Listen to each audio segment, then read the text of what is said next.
শহরের সীমানার বাইরে যেখানে ধনীদের প্রাসাদ শেষ হতো এবং গরিবদের বস্তি শুরু হতো, সেখানে এক সংকীর্ণ গলিতে একটি ছোট কাঁচা ঘর ছিল। এই ঘরের দেয়ালগুলো সময়ের থাবায় দুর্বল হয়ে গিয়েছিল এবং ছাদ থেকে বৃষ্টির পানি এমনভাবে পড়ত যেন আকাশও সেই ঘরের অসহায়দের ওপর কাঁদছে। এখানে এক বৃদ্ধা মহিলা থাকতেন, যার নাম সবাই ভুলে গিয়েছিল। সবাই তাকে শুধু আম্মা বিবি বলে ডাকত। আম্মা বিবির জগৎ ছিল তারই ছোট ঘর এবং মনের ভেতর গেঁথে থাকা আল্লাহর ওপর ঈমান পর্যন্ত সীমাবদ্ধ। তার স্বামী মারা গিয়েছিলেন অনেক বছর আগে এবং আল্লাহ তাকে সন্তানের নিয়ামত দান করেননি। এই দুনিয়ায় তার আপন বলতে কেউ ছিল না, কেবল সেই রব ছাড়া যার ইবাদতে তিনি দিন-রাত মগ্ন থাকতেন। বয়সের সাথে সাথে তার চোখের দৃষ্টি ঝাপসা হয়ে গিয়েছিল, কিন্তু তার হৃদয়ের নূর তখনও অটুট ছিল। তিনি প্রতিটি অবস্থায় আল্লাহর শুকরিয়া আদায় করতেন এবং তার ঠোঁটে কখনো কোনো অভিযোগ আসত না।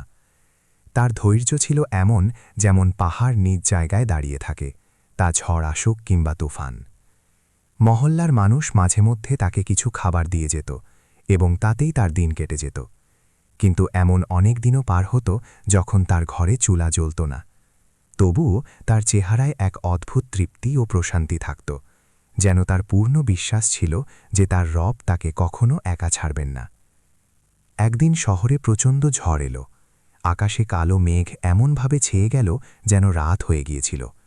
বাতাসে এত তীব্রতা ছিল যে গাছপালাও মইয়ে পড়ে মাটি ছুঁতে লাগল। মানুষজন নিজ নিজ ঘরে লুকিয়ে বসে রইল। ঠিক সেই সময় রহিম নামে এক শ্রমিক কাজ থেকে ফিরছিল। রহিম এক নেক এবং ঈমানদার মানুষ ছিল। সে সারা দিন কঠোর পরিশ্রম করে যা উপার্জন করত তা দিয়েই পরিবারের পেট চালাত। তার আয় এত ছিল না যে সে ধনীদের মতো জীবন কাটাতে পারে, কিন্তু তার হৃদয়ে প্রশান্তি ছিল। সে প্রতিদিন সকালে আল্লাহর নাম নিয়ে কাজে বের হতো এবং সন্ধ্যায় ক্লান্ত হয়ে কিন্তু কৃতজ্ঞ চিত্তে ঘরে ফিরত। আজ ঝড়ের কারণে কাজ তাড়াতাড়ি শেষ হয়ে গিয়েছিল এবং সে মাত্র অর্ধেক মজুরি পেয়েছিল। তার কাছে যে টাকা ছিল তা দিয়ে সে কেবল তার বাচ্চাদের জন্য দুবেলা রুটির ব্যবস্থা করতে পারত। সে দ্রুত নিজের ঘরের দিকে এগোচ্ছিল যে হঠাৎ তার নজর আম্মা বিবির ঘরের উপর পড়ল। সে দেখল ঝড়ের তোড়ে আম্মা বিবির কাঁচা ঘরের দেয়ালের এক অংশ ধসে গিয়েছে এবং ছাদও একপাশে নুইয়ে পড়েছে। রহিমের কদম সেখানেই থমকে গেল। সে ভাবল, ইয়া আল্লাহ, এই তুফানে এই বেচারি বৃদ্ধা কোথায় যাবেন? তার মনে এক তীব্র টান অনুভব হল। একদিকে তার নিজের বাচ্চাদের ক্ষুধা ছিল, অন্যদিকে এক অসহায় নারীর লাচারি। এক মুহূর্তের জন্য সে ভাবল যে সে নিজের ঘরে চলে যাবে, কিন্তু তার বিবেক তাকে অনুমতি দিচ্ছিল না। সে তার হৃদয়ের ডাক শুনল এবং আম্মা বিবির দরজায় কড়া নাড়ল। ভেতর থেকে আম্মা বিবির দুর্বল আওয়াজ এলো, কে? রহিম বলল, আম্মা বিবি, আমি রহিম। আপনার ঘর ধসে গিয়েছে, আপনি ঠিক আছেন তো? আম্মা বিবি দরজা খুললেন। তার চোখে এক অদ্ভুত বিস্ময় ও ভয় ছিল। রহিম তাকে সান্ত্বনা দিল এবং বলল, আম্মা বিবি, চিন্তা করবেন না, আমি এখনই এই দেয়াল ঠিক করে দিচ্ছি। এ কথা বলে রহিম তার কাঁধে থাকা গামছা কোমরে বাঁধল এবং কাজে লেগে গেল। ঝড় তখনও চলছিল এবং বৃষ্টির ফোঁটাও পড়তে শুরু করেছিল, কিন্তু রহিমের এসবের পরোয়া ছিল না। সে শুধু দ্রুত ওই দেয়ালটি দাঁড় করিয়ে দিতে চেয়েছিল। সে চারপাশ থেকে ইট জড়ো করল, কাদা দিয়ে মশলা তৈরি করল এবং দেয়ালটি আবার কাঁদতে শুরু করল। তার হাত মাটি ও পানিতে মাখামাখি রয়ে গিয়েছিল, কিন্তু তার মন এক অদ্ভুত শান্তিতে ভরেছিল। তার মনে হচ্ছিল যেন আল্লাহ তার এই কাজে রাজি আছেন। কয়েক ঘন্টার পরিশ্রমের পর যখন ঝড় থামল এবং আকাশ পরিষ্কার হল, তখন দেয়ালটি আবার দাঁড়িয়ে গিয়েছে। রহিম কাঠ দিয়ে খুঁটি দিয়ে ছাদটিও ঠিক করে দিল। সে ক্লান্তিতে ভেঙে পড়ছিল, কিন্তু তার চেহারায় এক অদ্ভুত উজ্জ্বলতা ছিল। আম্মা ঝরছিল। তিনি রহিমের মাথায় হাত রাখলেন এবং দোয়া দিলেন, বেটা, আল্লাহ তোকে এর প্রতিদান দিন। তুই আজ এক সহায়হীনের সাহায্য করেছিস। যা, রব তোর প্রতিটা মুশকিল সহজ করে দিন এবং তোকে এতটা দিন যেন তুই দাতা হোস, গ্রহিতা নয়। রহিম তার দোয়াগুলো নিজের আঁচলে সমেট করে বাড়ির দিকে রওনা হল। রাত হয়ে গিয়েছিল এবং তার বাচ্চারা ক্ষুধার্ত অবস্থায় তার জন্য অপেক্ষা করছিল। তার কাছে এখন একটি ফুটো কড়িও অবশিষ্ট ছিল না। সে ভাবছিল আজ রাতে সে তার বাচ্চাদের কি খাওয়াবে। এসব ভাবতে ভাবতে সে নিজের বাড়িতে পৌঁছল। সে দেখল তার বাড়ির বাইরে এক রাজকীয় পালকি দাঁড়িয়ে আছে এবং দুজন সিপাহী তার দরজায় কড়া নাড়ছে। রহিমের বুক থক করে উঠল। সে ভাবল, আমার দ্বারা এমন কি ভুল হয়ে গেল যে বাদশাহর সিপাহীরা আমার দরজায় এসেছে? সে ভয়ে ভয়ে সামনে এগিয়ে গেল এবং সিপাহীদের জিজ্ঞেস করল, হুজুর, কি ব্যাপার? এক সিপাহী তাকে গভীরভাবে দেখল এবং জিজ্ঞেস করল, তোমার নাম কি রহিম? রহিম হ্যাঁ সূচক মাথা নাড়ল। সিপাহী বলল, বাদশাহ সালামত তোমাকে এখনই দরবারে ডেকে পাঠিয়েছেন। রহিমের বিস্ময়ের অন্ত রইল না। সে ভাবতে লাগল যে বাদশাহর তার মতো সাধারণ শ্রমিকের সাথে কি কাজ থাকতে পারে। কিন্তু বাদশাহর হুকুম ছিল, তাই তাকে যেতেই হল। সে সিপাহীদের সাথে সেই রাজকীয় পালকিতে বসে দরবারের দিকে রওনা হল। তার বুক দুরুদুরু কাঁপছিল। সে জানত না যে তার জীবন এক নতুন মোড় নিতে চলেছে এবং আম্মা বিবির দোয়া কবুল হওয়ার মর্যাদা পেয়েছে। সেই অন্ধকার রাতে সেই রাজকীয় পালকির সফর ছিল তার জন্য এক অজানা ভবিষ্যতের সফর, যেখানে তার তাকদীর এক নতুন পরীক্ষার জন্য তার অপেক্ষা করছিল। রাজকীয় পালকি বাতাসের বেগে প্রাসাদের দিকে ছুটে চলছিল। রহিম, যে সারা জীবন পায়ে হেঁটে চলেছিল অথবা বড়জোর গরুর গাড়িতে সওয়ার হয়েছিল, আজ সে মখমলের গদিতে বসেছিল। কিন্তু এই আরামের মধ্যেও তার অস্থিরতা ছিল। তার মন কোনো এক অজানা ভয়ে কাঁপছিল। সে বারবার তার ছেঁড়া পুরনো মাটিমাখা কাপড়ের দিকে দেখছিল এবং তারপর পালকির রাজকীয় শান শকত দেখছিল। সে বুঝতে পারছিল না তার মতো এক অতি নগণ্য মানুষের এই আলিশান প্রাসাদে কি কাজ থাকতে পারে। তার মনে হাজারো সংশয় আসছিল। হয়তো অজান্তেই কোনো ধৃষ্টতা হয়ে গিয়েছে, হয়তো কোনো ধনী ব্যক্তি তার বিরুদ্ধে মিথ্যা অভিযোগ করেছে, নাকি এই সবই একটি স্বপ্ন। সে নিজের চোখ শক্ত করে বন্ধ করল এবং খুলল, কিন্তু দৃশ্যটি একই ছিল। পালকি প্রাসাদের আলিশান দরজায় গিয়ে থামল। সিপাহীরা দরজা খুলল এবং তাকে আদবের সাথে নামতে বলল। রহিম ইতস্তত করে পালকি থেকে পা রাখল। তার সামনে এমন এক জগৎ ছিল যা সে শুধু গল্পে শুনেছিল। উঁচু উঁচু স্তম্ভ, দেয়ালে নকশা, চারদিকে মশাল জ্বলছিল এবং প্রতিটি কোণে রাজকীয় প্রহরী মোতায়েন ছিল। রহিমের চোখ এই ঝলমলে আলোয় ধাঁধিয়ে যাচ্ছিল। তার মনে হচ্ছিল যেন সে অন্য কোনো জগতে চলে এসেছে। সিপাহীরা তাকে একটি বড় দরবারে নিয়ে গেল। দরবার নিস্তব্ধ ছিল, কিন্তু এই নিস্তব্ধতায় এক গাম্ভীর্য ছিল।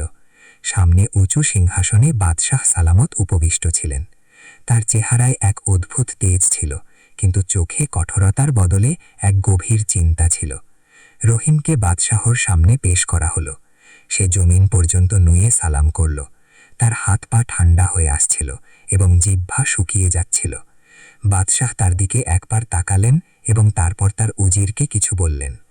উজির সামনে এগিয়ে এলো এবং রহিমের মুখোমুখি হয়ে বলল, রহিম, বাদশাহ সালামত তোমাকে কিছু জিজ্ঞেস করতে চান।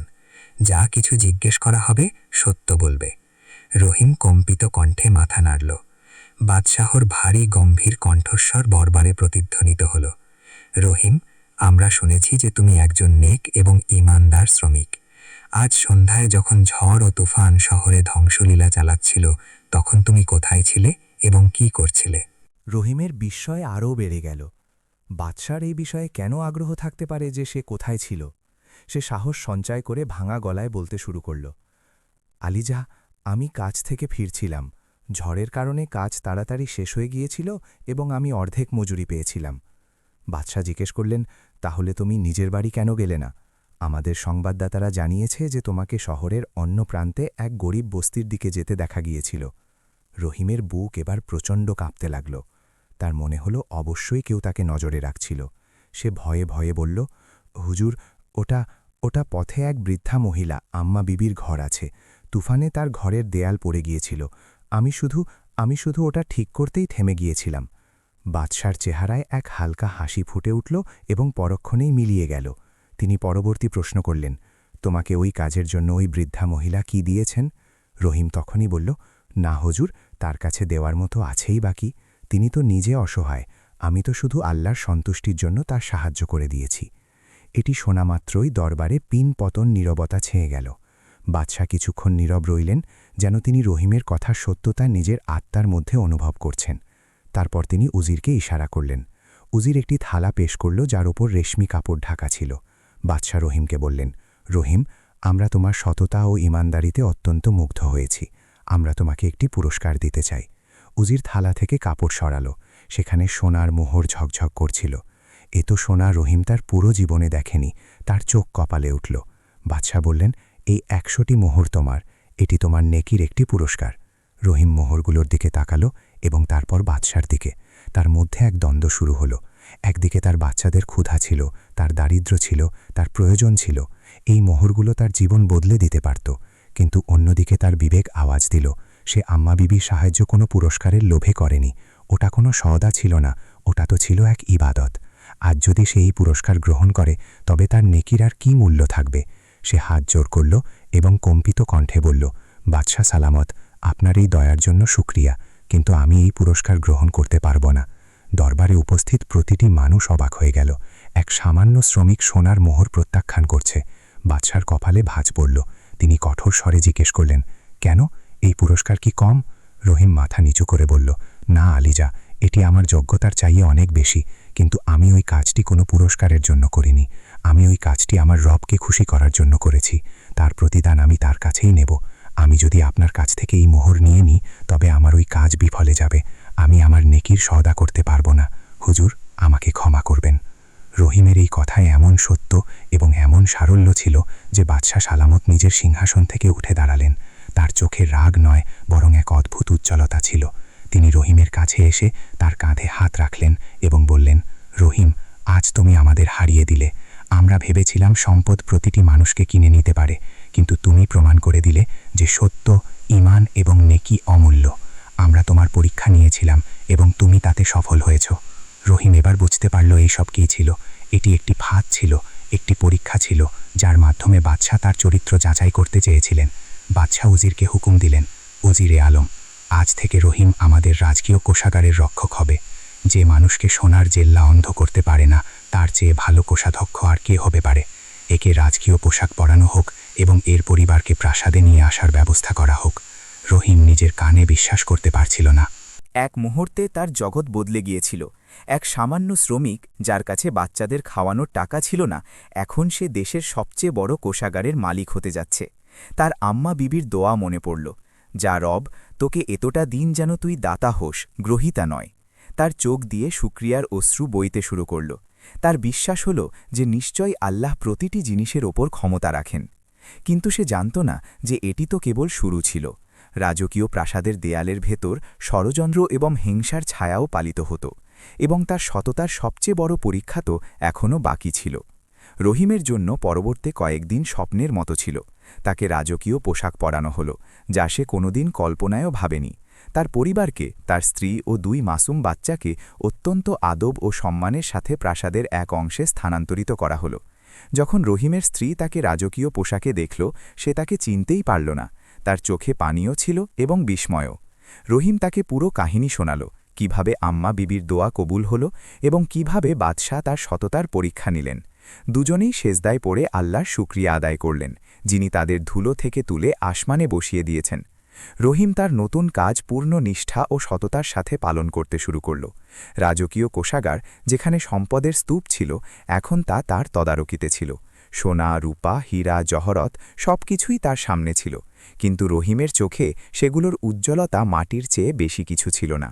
সে প্রতিটি মুদ্রার হিসাব রাখত, প্রতিটি খরচের হিসাব লিখত। তার সততা এবং পরিশ্রম দ্রুতই বাদশাহ সালামতের মন জয় করে নিল। বাদশাহ তাকে চোখ বন্ধ করে বিশ্বাস করতে লাগলেন এবং প্রায়ই দরবারে তার উদাহরণ দিতেন। কিন্তু যেখানে আলো থাকে সেখানে ছায়াও গভীর হয়। রহিমের এই উন্নতি এবং বাদশার সাথে তার ঘনিষ্ঠতা প্রাসাদে থাকা কিছু মানুষের চোখে বিষ হয়ে দাঁড়াল। এদের মধ্যে সবার আগে ছিল উজির-এ-আলম কামরুদ্দিন। কামরুদ্দিন এক চতুর ও ধূর্ত মানুষ ছিল। বহু বছর ধরে সে বাদশার উজির ছিল এবং রাজকীয় কোষাগারও তারই নিয়ন্ত্রণে ছিল।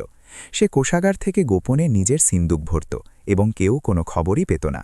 কিন্তু রহিমের আগমনে তার সব পথ বন্ধ হয়ে গিয়েছিল। রহিমের সততা তার জন্য সবচেয়ে বড় বাধা হয়ে দাঁড়িয়েছিল। তার ভয় ছিল যে কোনোদিন রহিম তার পুরনো চুরি ফাঁস করে দেবে না তো। তার হৃদয়ে রহিমের জন্য হিংসার আগুন জ্বলতে লাগল। সে সারাক্ষণ রহিমকে অপমান করার এবং বাদশার নজর থেকে নামানোর সুযোগ খুঁজতে লাগল। তার সাথে দরবারের আরও কিছু আমির এবং কর্মকর্তারাও যোগ দিল, যাদের দুর্নীতির দোকান রহিমের কারণে বন্ধ হয়ে গিয়েছিল। তারা সবাই মিলে রহিমের বিরুদ্ধে ষড়যন্ত্র বুনতে শুরু করল। শুরুতে তারা ছোট ছোট গুজব ছড়াল। কখনো বলা হতো যে রহিমের হিসাব নিকাশের কোনো জ্ঞান নেই, সে এক মূর্খ শ্রমিক। কখনো রটানো হতো যে সে কোষাগার থেকে তার আত্মীয় স্বজনদের টাকা দিচ্ছে। কিন্তু বাদশার ওপর এই সব কথার কোনো প্রভাব পড়ল না, কারণ রহিমের কাজ আয়নার মতো পরিষ্কার ছিল।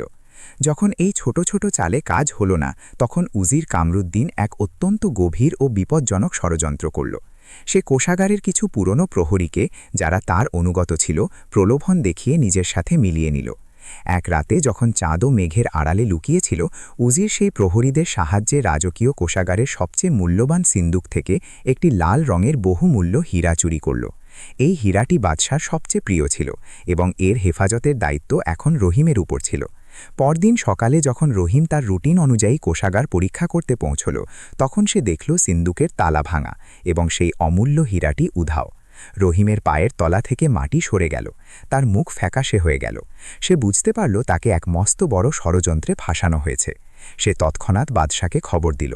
বাদশাহ সালামত ঝড়ের বেগে কোষাগারে প্রবেশ করলেন। যখন তিনি খালি সিন্দুক দেখলেন, তার মুখ রাগে লাল হয়ে গেল। ওজির কামরুদ্দিন এবং তার সঙ্গীরাও সেখানে উপস্থিত ছিল। ওজির সামনে এগিয়ে এসে বড় আক্ষেপের সুরে বলল, আলিজা, আমাদের তো আগেই সন্দেহ ছিল। এক সামান্য শ্রমিক এত বড় দায়িত্ব কিভাবে সামলাবে? সম্পদের মোহ শেষ পর্যন্ত এর চোখকেও অন্ধ করে দিল। নিশ্চয়ই এই হীরাটি চুরি করেছে। অন্য এক আমির কথাটি এগিয়ে নিল, হুজুর, এর বাড়িতে তল্লাশি চালানো হোক, হীরা ওখানেই পাওয়া যাবে। রহিম নিথর দাঁড়িয়েছিল, তার কণ্ঠ যেন গলায় আটকে গিয়েছিল। সে কি বলতো? তার নির্দোষিতার কোনো সাক্ষী ছিল না, সব প্রমাণ তার বিরুদ্ধে ছিল। দায়িত্বটি তার ছিল, তাই চোরও তাকেই সাব্যস্ত করা হচ্ছিল। তার চোখের সামনে তার স্ত্রী ও সন্তানদের চেহারা ভেসে উঠল, তার আম্মা বিবির চেহারা মনে পড়ল। তার মনে হল যেন তার নেকির প্রতিদান সে এই রূপে পাচ্ছে। বাদশার আগত দৃষ্টিতে রহিমের দিকে তাকালেন।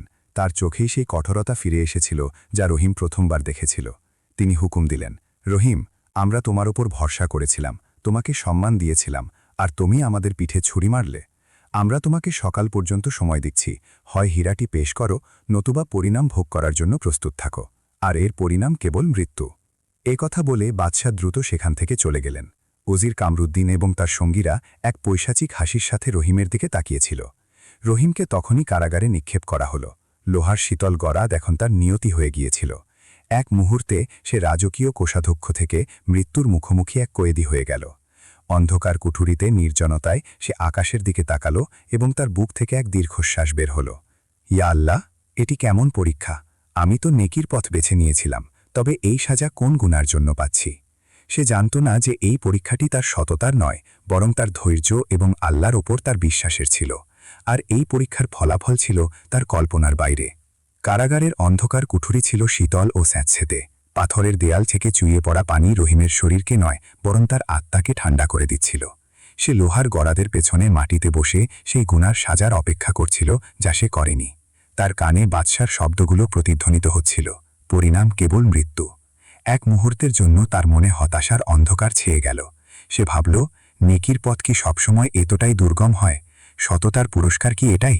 তার সামনে তার স্ত্রীর কান্না ভেজা মুখ, তার বাচ্চাদের নিষ্পাপ চোখ ভেসে এলো। তার বুক ব্যথায় ফেটে যাচ্ছিল। সে তো তাদের জন্যই এইসব করছিল, আর এখন সে তাদের এভাবে অসহায় ছেড়ে চলে যাবে। সে নিজের মাথা দেয়ালে ঠেকালো এবং তার চোখ দিয়ে পানি পড়তে লাগল। এই অশ্রু ছিল অসহায়ত্বের, ব্যথার।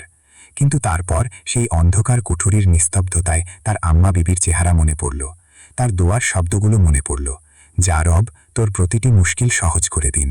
এবং তারপর তার মনে পড়ল আম্মা বিবি কিভাবে প্রতিটি অবস্থায় আল্লাহর শুকরিয়া আদায় করতেন, চাই তার ঘরে চুলা জ্বলুক বা না জ্বলুক।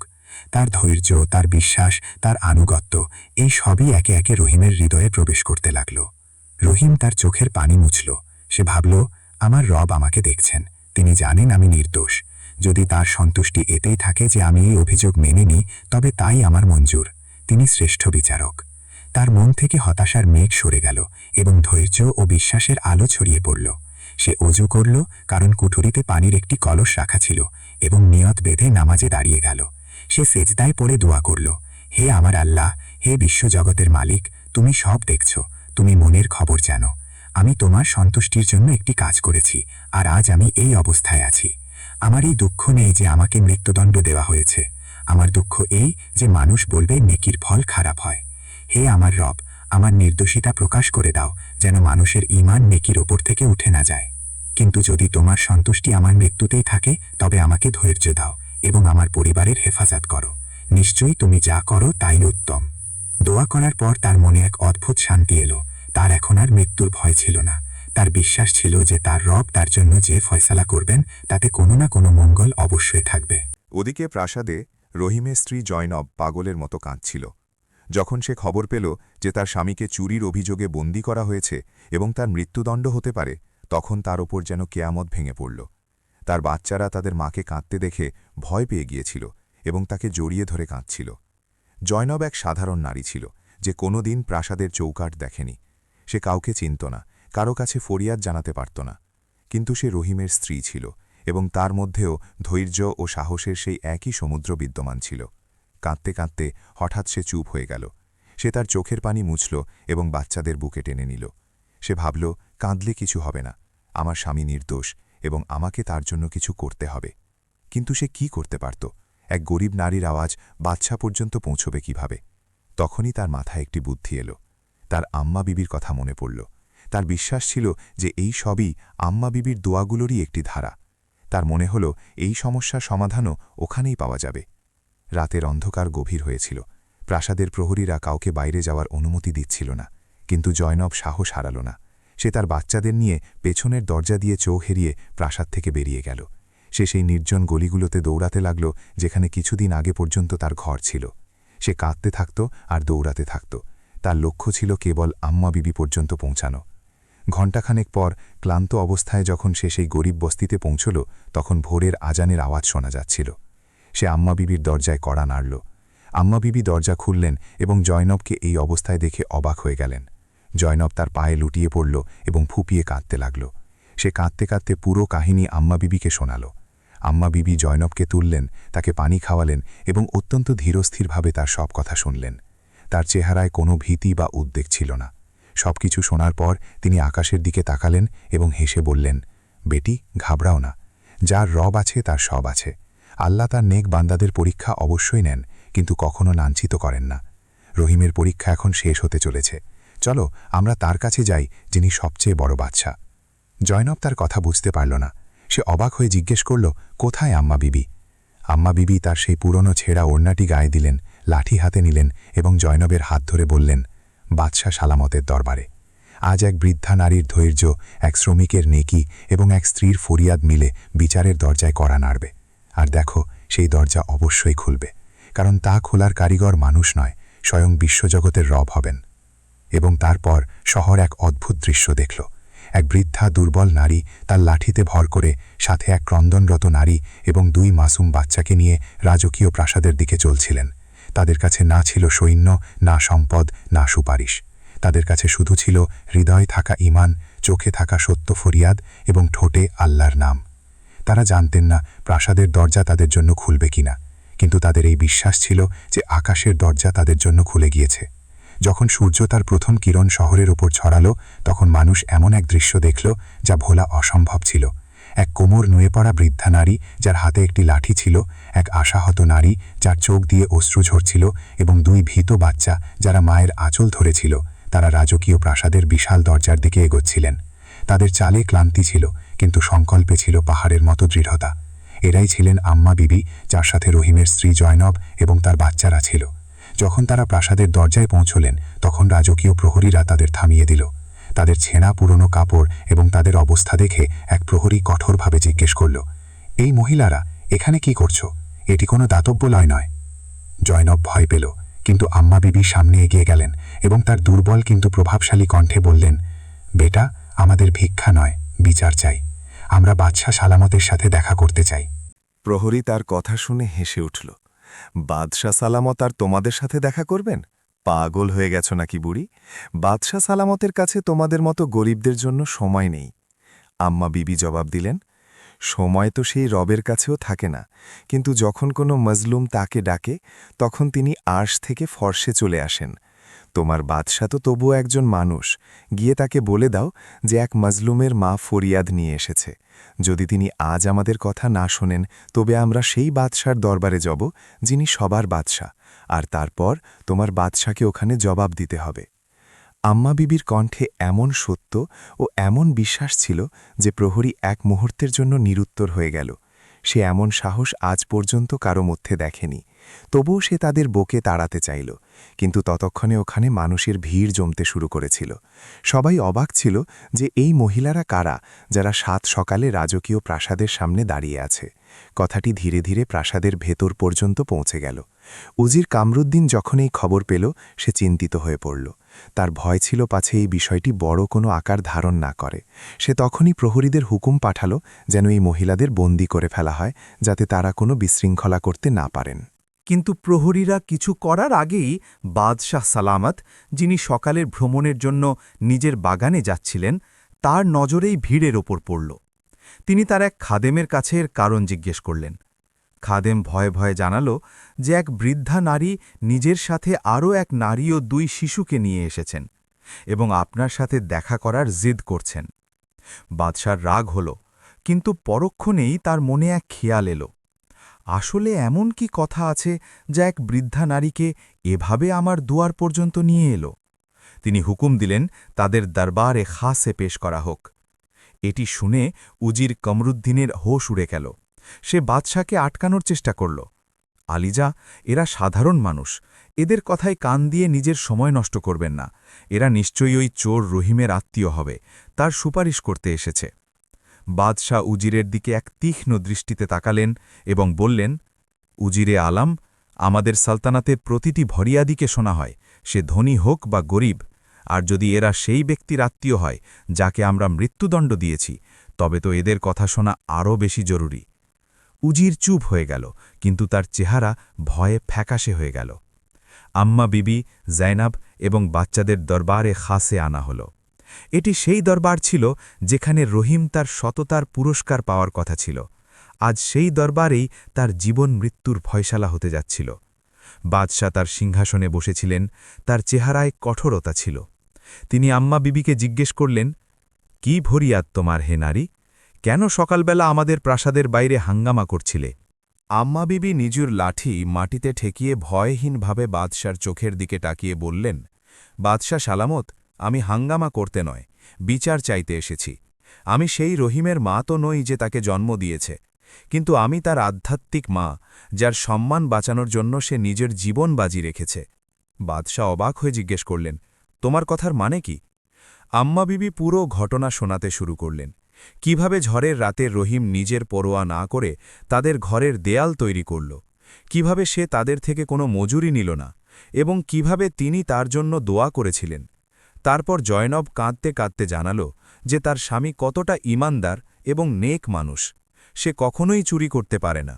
সে বলল, বাদশাহ সালামত, আপনি তাকে 100 মোহর দিয়েছিলেন, সে তা প্রত্যাখ্যান করেছিল। যে ব্যক্তি সোনার স্তূপকে লাথি মারতে পারে, সে একটি হীরা চুরি কিভাবে করতে পারে? নিশ্চয়ই তাকে ফাঁসানো হয়েছে। আম্মা বিবি কথাটি এগিয়ে নিলেন, বাদশাহ সালামত, আপনি এই দেশের শাসক, আপনার উপর এক মস্ত বড় দায়িত্ব আছে। যদি একজন নির্দোষ সাজা পায়, তবে কেয়ামতের দিন আপনি আল্লাহকে কি জবাব দেবেন? আমি আপনার কাছে আমার ছেলের জীবনের ভিক্ষা চাইছি না। আমি আপনার কাছে শুধু এটি চাইছি যে আপনি এই ঘটনার পুনরায় তদন্ত করান, সত্য ও মিথ্যা আলাদা করুন। যদি আমার ছেলে অপরাধী হয়, তবে অবশ্যই তাকে সাজা দিন, কিন্তু যদি সে নির্দোষ হয়, তবে তার সম্মান তাকে ফিরিয়ে দিন। আম্মা বিবির কথায় এতটা ব্যথা, এতটা সত্য এবং এতটা বিশ্বাস ছিল যে দরবারে উপস্থিত প্রতিটি মানুষের চোখ ভিজে গেল। বাদশাহ সালামত, যাকে পাথর হৃদয়ের মানুষ ভাবা হতো, তার মনও গলে গেল। তার রহিমের সেই চেহারা মনে পড়ল যে মোহর প্রত্যাখ্যান করেছিল। তার নিজের ভুলের অনুভূতি হল। তার মনে হল তিনি তাড়াহুড়ো করে ফয়সালা করে ফেলেছেন। তার মন সাক্ষ্য দিল যে এই মহিলারা মিথ্যা বলছেন না। তিনি এক গভীর শ্বাস নিলেন এবং বললেন, আমরা তোমাদের ফরিয়াদ শুনলাম। আমরা এই ঘটনার পুনরায় তদন্ত করাব এবং আমরা নিজে এই তদন্তের তদারকি করব। তারপর তিনি উজির কামরুদ্দিনের দিকে তাকালেন, যার মুখ নীল হয়ে গিয়েছিল। বাদশাহ হুকুম দিলেন, উজিরে আলাম, রহিমকে এখনই কারাগার থেকে মুক্তি দিয়ে দরবারে পেশ করা হোক এবং কোষাগারের ওই সমস্ত প্রহরীদেরও গ্রেফতার করা হোক যারা ওই রাতে পাহারায় ছিল। বাদশার হুকুম শোনা মাত্রই উজিরের পায়ের তলা থেকে মাটি সরে গেল। সে বুঝতে পারল এখন তার খেলা শেষ হতে চলেছে। সে ভেবেছিল এক সাধারণ শ্রমিককে ফাঁসিয়ে এসে বেঁচে যাবে, কিন্তু সে জানত না যে সেই শ্রমিকের পেছনে এক বৃদ্ধার দোয়া এবং আল্লাহর ওপর তার পূর্ণ ঈমান দাঁড়িয়ে আছে। এর সামনে দুনিয়ার কোনো ষড়যন্ত্র টিকতে পারে না। বাদশার হুকুম শোনা মাত্রই দরবারে এক হুলুস্থুল পড়ে গেল। সিপাহীরা কারাগারের দিকে ছুটল, আর উজির কামরুদ্দিনের চেহারা দেখার মতো ছিল। তার কপালে ঘামের ফোঁটা এমনভাবে চকচক করছিল যেন তার পাপের আয়না হয়ে গিয়েছে। সে বারবার বাদশাকে কিছু বলার চেষ্টা করছিল, কিন্তু তার জিহ্বা তার মগজের সাথে তাল মেলাতে পারছিল না। সে নিজের পরিণাম পরিষ্কার দেখতে পাচ্ছিল। কিছুক্ষণ পরই সিপাহীরা রহিমকে নিয়ে দরবারে হাজির হল। কারাগারের এক রাতই তাকে ভেঙে চুরমার করে দিয়েছিল। তার রাজকীয় পোশাকে ধুলোবালি লেগেছিল, দাড়ি বেড়ে গিয়েছিল এবং চোখ কোটরে ঢুকে গিয়েছিল।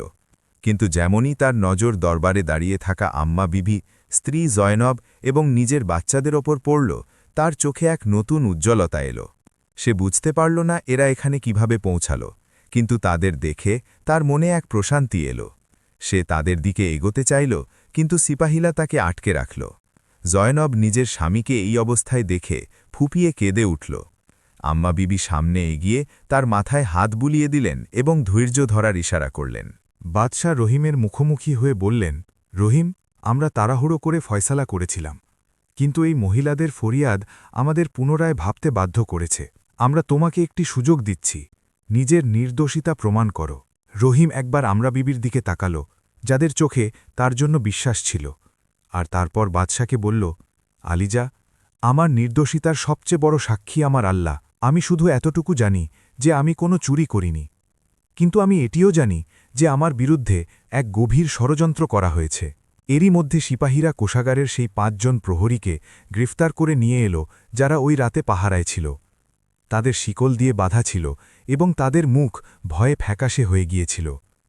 বাদশাহ তাদের কঠোরভাবে জিজ্ঞেস করলেন, সত্যি করে বলো, ওই রাতে কি হয়েছিল? হীরা কোথায়? যদি সত্যি বলো তবে হয়তো তোমাদের জান বেঁচে যাবে, কিন্তু যদি মিথ্যা বলো তবে এমন সাজা পাবে যা তোমাদের বংশধররাও মনে রাখবে। ৫ প্রহরী একে অপরের মুখ চাওয়াচাওয়ি করতে লাগল। তাদের মধ্যে কারোরই কথা বলার সাহস ছিল না। তাদের এই নীরবতাই ছিল তাদের অপরাধের সবচেয়ে বড় প্রমাণ। তখন উজির কামরুদ্দিন ভাবল, এটাই শেষ সুযোগ। সে সামনে এগিয়ে এসে বলল, হুজুর, এরা সবাই এই রহিমের সাথে মিলেমিশে আছে। এরা সবাই মিলে চুরি করেছে।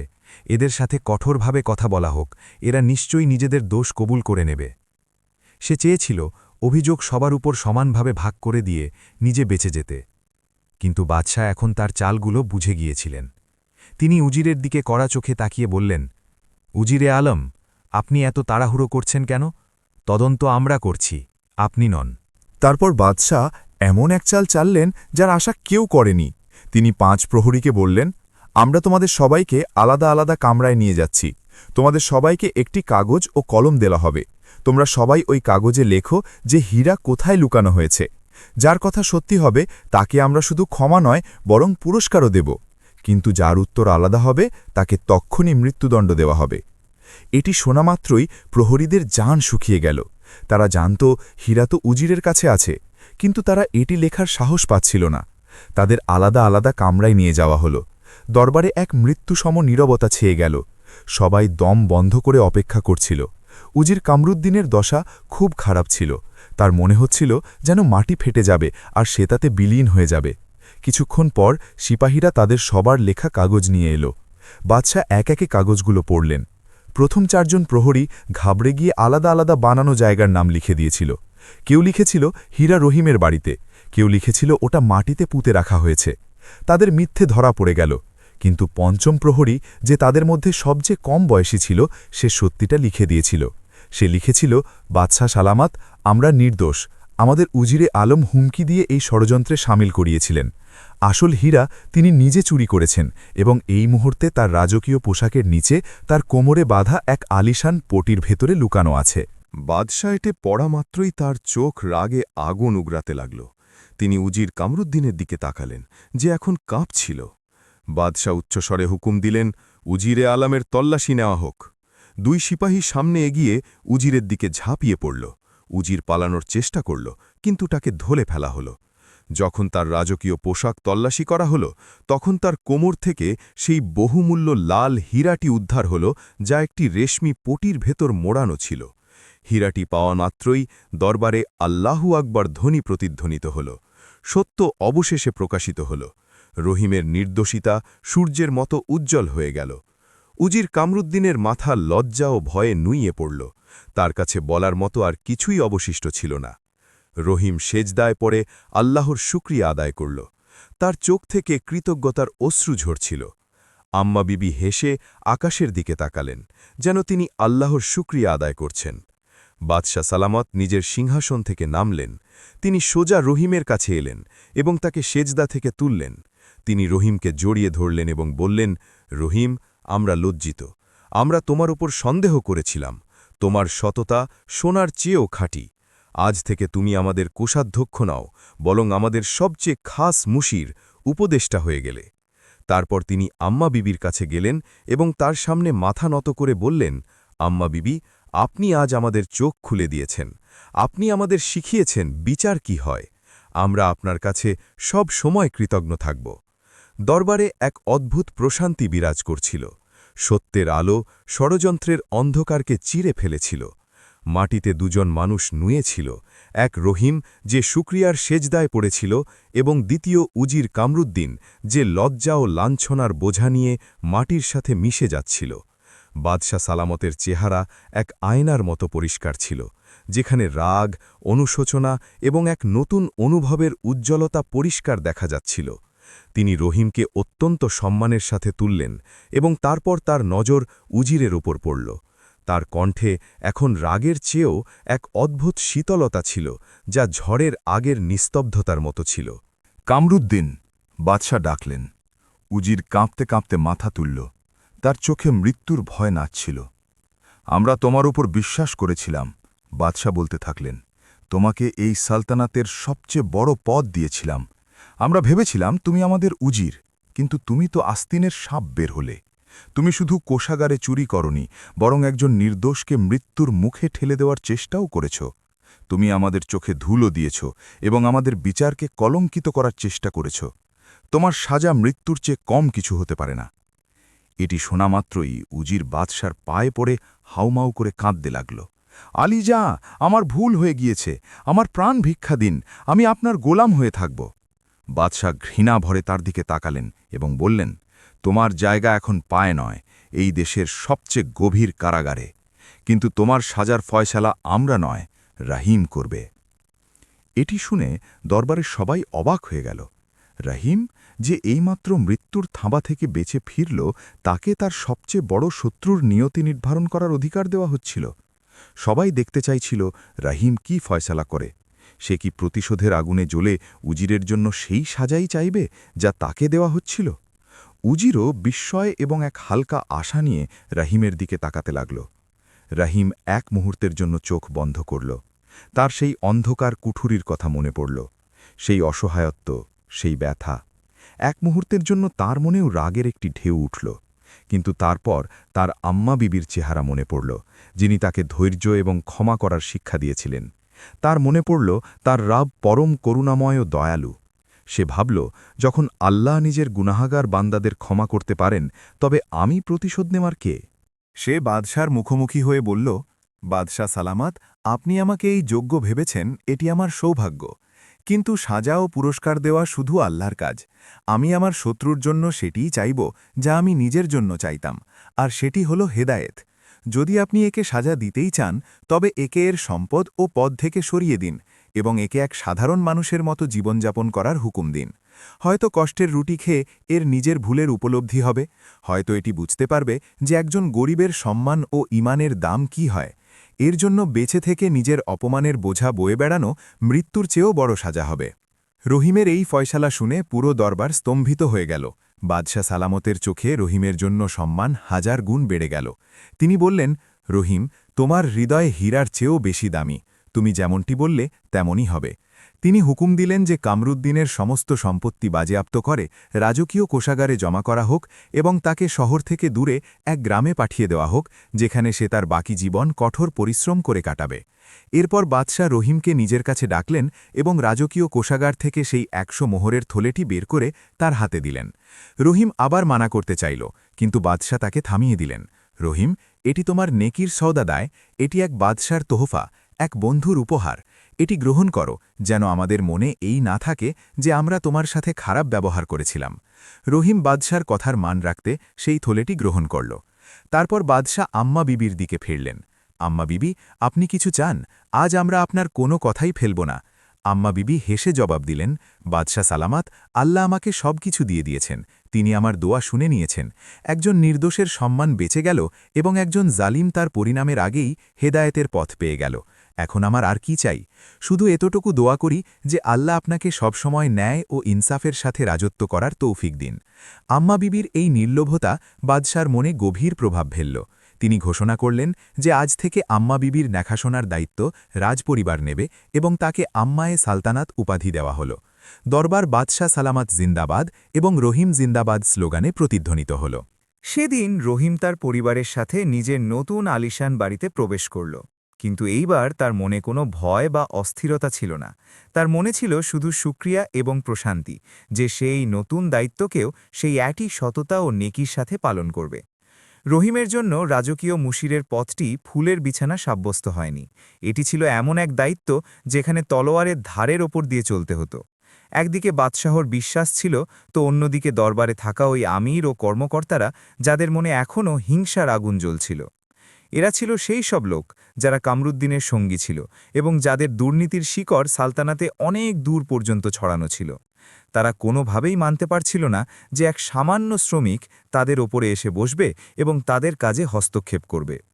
রহিম যখন তার কাজ শুরু করল, তখন তার উপলব্ধি হল সালতানাতের ব্যবস্থা ভেতর থেকে ফোকলা হয়ে গিয়েছে। চারদিকে ঘুষখড়ি এবং অবিচারের বাজার গরম ছিল। গরিবদের ফরিয়াদ বাদশাহ পর্যন্ত পৌঁছানোর আগেই ধামাচাপা দেওয়া হতো এবং ধনীরা আইনকে নিজেদের দাসী মনে করত। রহিম, যে নিজে চরম দারিদ্র্যের ঘানিতে পিষ্ট হয়েছিল, সে এই সব বিষয় খুব ভালো বুঝত। সে সবার আগে সালতানাতের আলাদা আলাদা অংশে ছদ্মবেশে যাওয়া শুরু করল। কখনো সে বণিক স্বাস্থ্য, কখনো মুসাফির, তো কখনো কৃষক। এভাবে সে মানুষের মাঝে থেকে তাদের আসল সমস্যাগুলো বুঝল। সে দেখল যে বাদশাহর নামে ট্যাক্স তো আদায় করা হয়, কিন্তু তার রাজকীয় কোষাগারে পৌঁছানোর বদলে মাঝপথের কর্মকর্তাদের পকেট গরম করছে। সে দেখল আদালতে বিচার বিক্রি হয় এবং যার কাছে টাকা আছে ফয়সালা তারই পক্ষে হয়। এই সব দেখে রহিমের মন রক্তক্ষরণ করত। সে এই সব কথা বাদশাহ সালামাতকে জানাল। বাদশাহ, যিনি এ যাবৎকাল নিজের আমির ও উজিরদের উপর চোখ বন্ধ করে ভরসা করতেন, এই হাকিকাত শুনে কেঁপে উঠলেন। তার উপলব্ধি হল তিনি তো প্রাসাদের রংমহলে হারিয়ে গিয়েছিলেন, আর তার প্রজা কোন হালে বেঁচে আছে তার খবরও তার কাছে ছিল না। রহিমের পরামর্শে বাদশাহ বেশ কিছু কঠোর পদক্ষেপ নিলেন। তিনি ঘুষখোর কর্মকর্তাদের তাদের পদ থেকে বরখাস্ত করলেন এবং তাদের সম্পত্তি বাজেয়াপ্ত করলেন। তিনি নতুন আইন তৈরি করলেন যাতে গরিবরা সহজে বিচার পেতে পারে। তিনি ট্যাক্স আদায়ের ব্যবস্থা ঠিক করলেন এবং এটি নিশ্চিত করলেন যে প্রতিটি পয়সা যেন রাজকীয় কোষাগারে জমা হয়। রহিম এই পুরো অভিযানে বাদশার সাথে কাঁধে কাঁধ মিলিয়ে দাঁড়িয়ে থাকল, কিন্তু এই কাজ সহজ ছিল না। যাদের স্বার্থে আঘাত লেগেছিল তারা রহিমের রক্তের তৃষ্ণার্ত হয়ে গেল। তারা রহিমকে পথ থেকে সরানোর জন্য নতুন ষড়যন্ত্র শুরু করল। একবার যখন রহিম এক দূরবর্তী এলাকা সফরে ছিল, তখন তার ওপর খুনে হামলা চালানো হল। কিন্তু রহিমের নেক নিয়ত এবং আল্লাহর ওপর ঈমান তার জন্য ঢাল হয়ে গেল। তার সাথে থাকা অনুগত সিপাহীরা হামলাকারীদের নাস্তানাবুদ করে দিল। যখন বাদশাহ এই খবর পেলেন, তখন তার রাগ সপ্তম আকাশে পৌঁছে গেল। তিনি এই ষড়যন্ত্রের পেছনে থাকা সমস্ত আমির ও কর্মকর্তাদের গ্রেফতার করালেন এবং তাদের কঠোর সাজা দিলেন।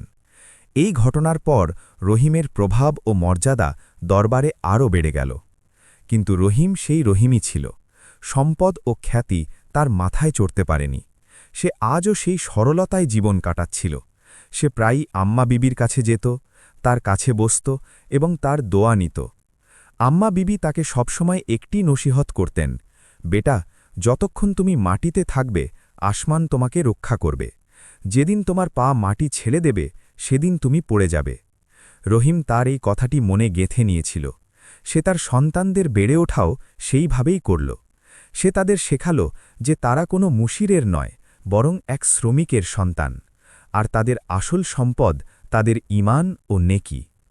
একদিন বাদশাহ রহিমকে বললেন, রহিম, তুমি আমাদের সালতানাতের জন্য যা করেছ, আমরা সেই ঋণ কখনো শোধ করতে পারব না। আমরা চাই তোমাকে এই দেশের সবচেয়ে বড় প্রদেশটি পুরস্কার হিসেবে দিয়ে দিতে, যেখানে তোমার হুকুম চলবে। এটি এক অনেক বড় প্রস্তাব ছিল, কিন্তু রহিম হাত জোড় করে বলল, বাদশাহ সালামত, আপনি আমাকে আগেই আমার যোগ্যতার চেয়ে বেশি দিয়েছেন। আমার রাজত্ব করার কোনো শখ নেই। আমার আনন্দ মানুষের সেবা করার মধ্যে। আপনি আমাকে শুধু আপনার পাশে রেখে প্রজাদের সেবা করার সুযোগ দিতে থাকুন, আমার জন্য এটাই সবচেয়ে বড় পুরস্কার। রহিমের এই জবাব আবারও বাদশাহর মন জয় করে নিল। তার বিশ্বাস হল যে রহিম এই দুনিয়ায় কোনো লোভের জন্যে নয়, বরং শুধু আল্লাহর সন্তুষ্টি এবং সৃষ্টির সেবার জন্য এসেছে। কিন্তু রহিম জানত না যে তার জীবনের সবচেয়ে বড় পরীক্ষা এখনও বাকি ছিল, এবং এইবার সেই পরীক্ষা কোনো শত্রুর পক্ষ থেকে নয়, বরং এমন এক জায়গা থেকে আসার ছিল যার সে কল্পনাও করেনি। অনেক বছর কেটে গেল। রহিমের নেক নিয়ত এবং বাদশাহর ন্যায় বিচারের ফলে সালতানাতে খুশহালির জোয়ার চলছিল। প্রজারা শান্তি ও স্বস্তিতে জীবন কাটাচ্ছিল। রহিমের সন্তানরা এখন বড় হয়ে গিয়েছে। তার ছেলে ফজল একদম তার বাবার পদাঙ্ক অনুসরণকারী ছিল, নেক, ইমানদার এবং খোদাপ্রেমিক। তার মেয়ে আলিয়াও ছিল সারল্য ও লজ্জার প্রতিচ্ছবি। আম্মা বিবি এখন অনেক বৃদ্ধ হয়ে গিয়েছিলেন। তার চোখের দৃষ্টি প্রায় পুরোপুরি চলে গিয়েছিল, কিন্তু তার হৃদয়ের নূর আগের চেয়েও বেশি উজ্জ্বল ছিল। রহিম ও তার পরিবার তার সেবা এমনভাবে করত যেন তিনি তাদের নিজের মা বা নানি। একদিন আম্মা বিবি রহিমকে নিজের কাছে ডাকলেন। তার শ্বাস আটকে আসছিল।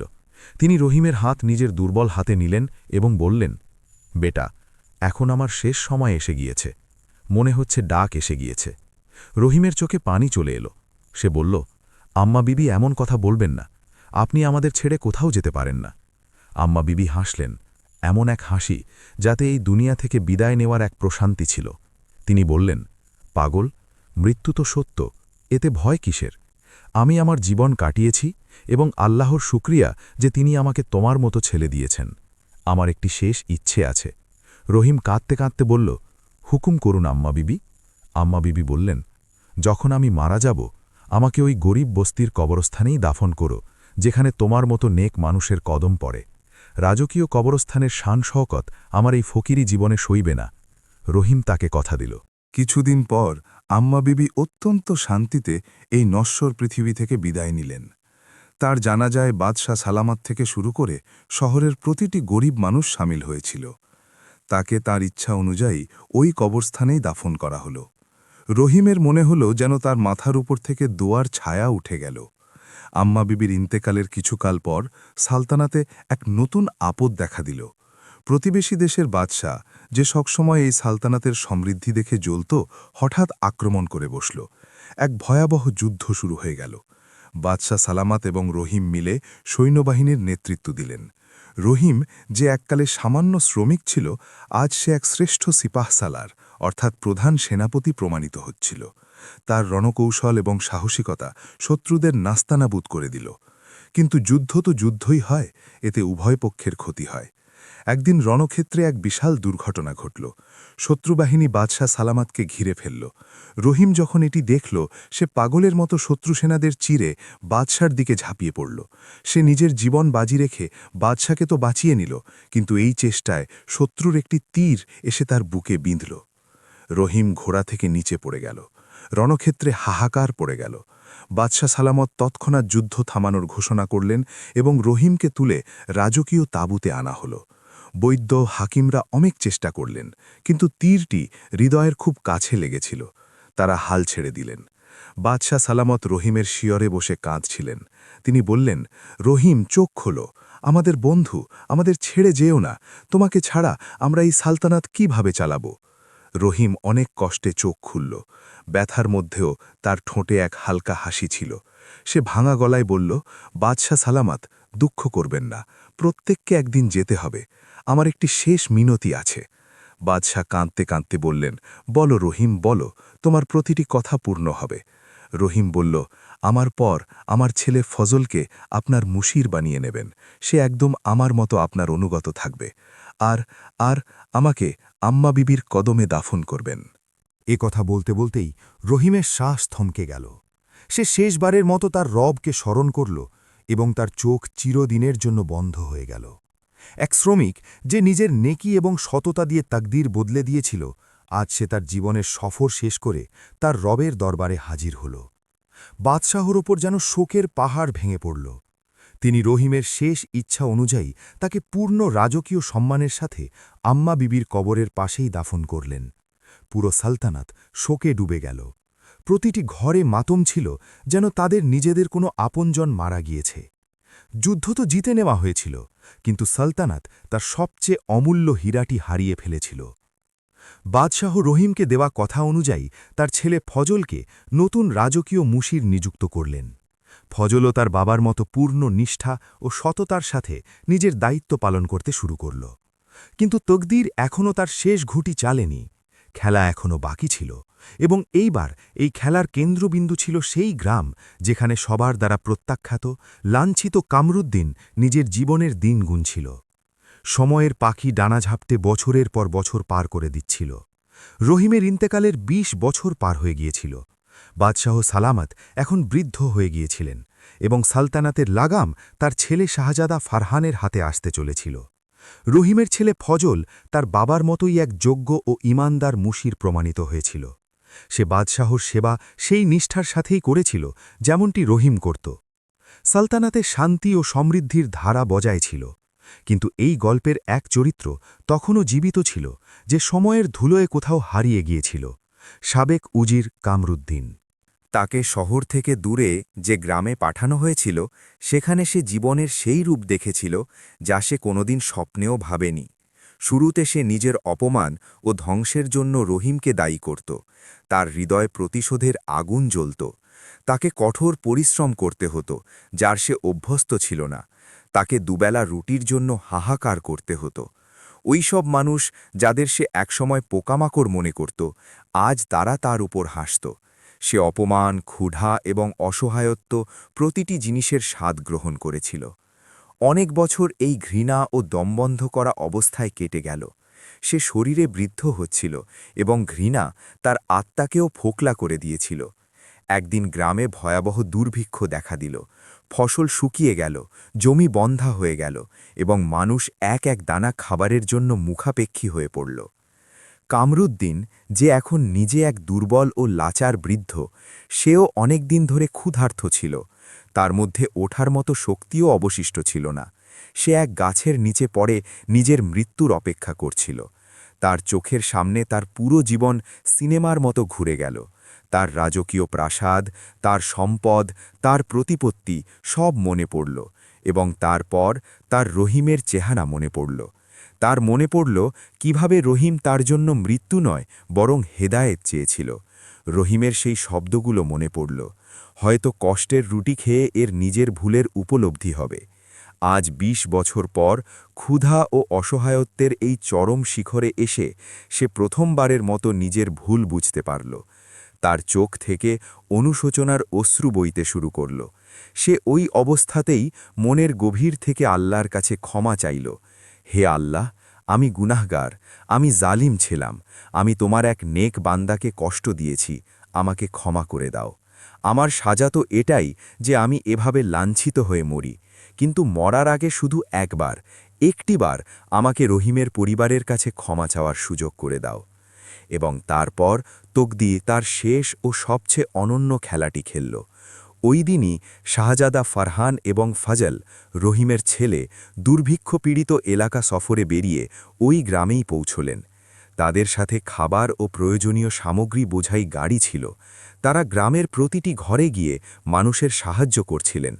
তখনই ফজলের নজর ওই গাছের নিচে পড়ে থাকা দুর্বল, মুমূর্ষু বৃদ্ধের ওপর পড়ল। সে তার সিপাহীদের হুকুম দিল যেন তাকে তুলে তাদের তাঁবুতে আনা হয়। কামরুদ্দিনকে যখন তাঁবুতে আনা হলো, তখন তার অবস্থা খুব খারাপ ছিল। ফজল নিজের হাতে তাকে পানি খাওয়ালো এবং খাবার খাওয়ানোর চেষ্টা করল।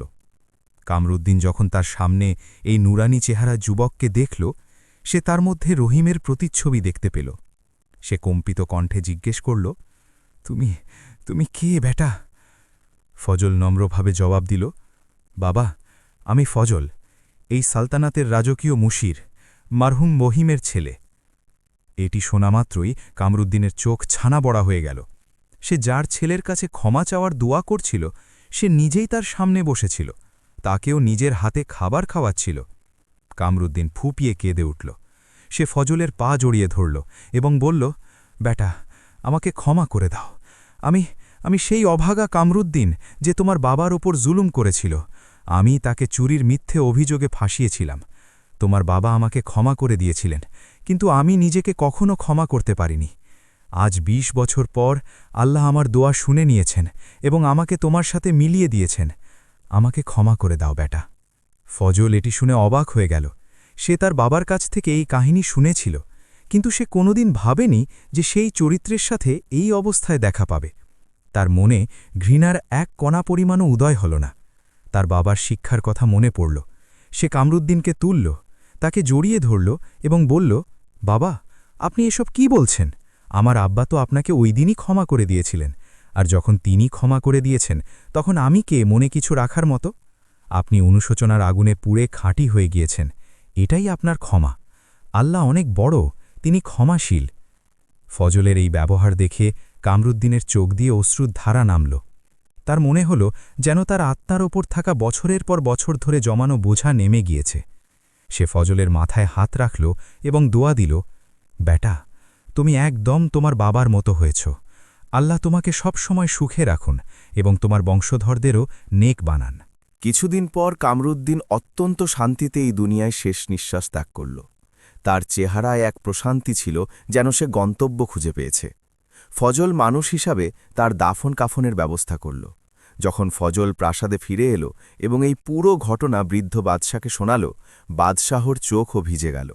তিনি আকাশের দিকে তাকিয়ে বললেন, রহিম, তুমি শুধু আমার সালতানাতই বাঁচাওনি, তুমি এক পথভ্রষ্ট আত্মাকেও হেদায়েতের পথ দেখিয়ে দিলে। নিঃসন্দেহে তোমার মর্যাদা অনেক উঁচুতে। এই দীর্ঘ উপাখ্যান থেকে আমরা এই শিক্ষা পাই যে, ১. নিঃসন্দেহে আল্লাহ প্রতিটি জিনিসের উপর ক্ষমতা রাখেন। একটি নেকি কখনো বৃথা যায় না। রহিম ঝড়ের রাতে যে ছোট নেকিটি করেছিল তা কোনো লোভ বা পুরস্কারের জন্য করেনি, কিন্তু আল্লাহ সেই নিঃস্বার্থ নেকির বদলে তার পুরো জীবন বদলে দিয়েছেন। ২. ধৈর্যের ফল মিষ্টি হয়। আম্মা বিবি এবং রহিম দুজনেই কঠিন সময় ধৈর্য ধরেছিলেন এবং ধৈর্যের পুরস্কার তারা সম্মান ও সফলতার রূপে পেয়েছেন। ৩. ক্ষমা করা প্রতিশোধের চেয়ে উত্তম। রহিম তার সবচেয়ে বড় শত্রুকে ক্ষমা করেছিল, এই ক্ষমাই শেষ পর্যন্ত কামরুদ্দিনের আত্মাকে শান্তি দিয়েছে। ৪. অহংকারের মাথা সব সময় নিচু হয়। কামরুদ্দিনের অহংকার তাকে ধ্বংস করে দিয়েছিল। ৫.